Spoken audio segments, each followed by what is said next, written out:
জুলাই অভ্যুত্থানে শেখ হাসিনা সরকারের পতনের পরই বড় ধরনের টানাপোড়েন দেখা দেয় বাংলাদেশ ভারত সম্পর্কে। এই সময়ে সংখ্যালঘু নির্যাতন, সীমান্ত উত্তেজনা এবং পাল্টাপাল্টি কূটনীতিক তলবের মতো ঘটনাও ঘটে। এছাড়া ভারতে যাওয়ার পর থেকে অন্তর্বর্তী সরকারকে নিয়ে একের পর এক উস্কানিমূলক মন্তব্য করে যাচ্ছেন সাবেক প্রধানমন্ত্রী। এ অবস্থায় শেখ হাসিনাকে নিয়ে ভারতকে আবারও কঠোর বার্তা দিয়েছে বাংলাদেশ। বিস্তারিত জানাচ্ছেন শেখ ফরিদ। দিল্লিতে বসে শেখ হাসিনার একের পর এক উস্কানিমূলক বক্তব্য নিয়ে মোদী সরকারকে আবারও বার্তা দিয়েছে বাংলাদেশ। ঢাকা জানায়, ভারতে বসে শেখ হাসিনার কোনো ধরনের রাজনৈতিক বিবৃতি দেওয়াকে প্রত্যাশা করে না বাংলাদেশের অন্তর্বর্তী সরকার। বিবিসি ইন্ডিয়াকে দেওয়া এক সাক্ষাৎকারে এমন মন্তব্য করেছেন অন্তর্বর্তী সরকারের পররাষ্ট্র মন্ত্রণালয়ের উপদেষ্টা তৌহিদ হোসেন। ওই সাক্ষাৎকারে বাংলাদেশ ভারত সম্পর্ক, সাম্প্রতিক টানাপোড়েন এবং এই বিষয়ে অন্তর্বর্তী সরকারের অবস্থানও স্পষ্ট করেন তৌহিদ হোসেন। তিনি জানান, কিছু ভুল বুঝাবুঝি ও অস্বস্তি থাকলেও ভৌগোলিক বাস্তবতা ও অর্থনৈতিক স্বার্থের কারণে ঢাকা নয়াদিল্লির মধ্যে সুসম্পর্ক বজায় রাখা অত্যন্ত গুরুত্বপূর্ণ।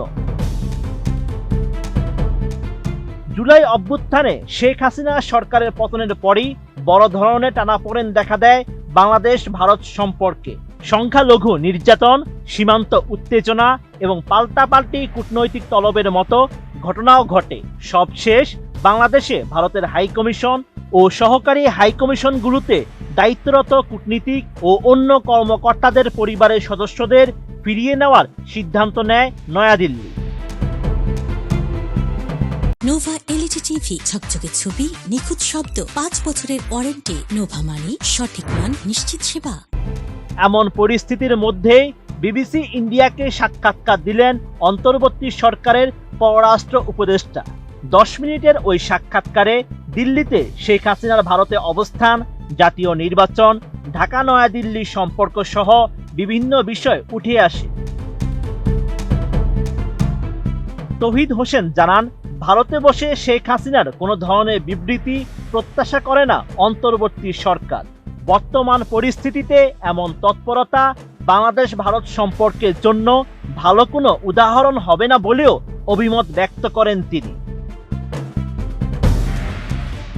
এছাড়া সংখ্যালঘুদের উপর নিপীড়নের প্রতিটি ঘটনায় বাংলাদেশের অন্তর্বর্তী সরকার দ্রুত পদক্ষেপ নেওয়ার পাশাপাশি জড়িতদের গ্রেপ্তার নিশ্চিত করেছে বলে জানিয়েছেন পররাষ্ট্র উপদেষ্টা।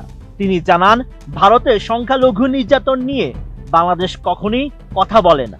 বাংলাদেশের বিষয়েও ভারত সরকারের একই নীতি মেনে চলা উচিত। Sheikh Farid, ATN news.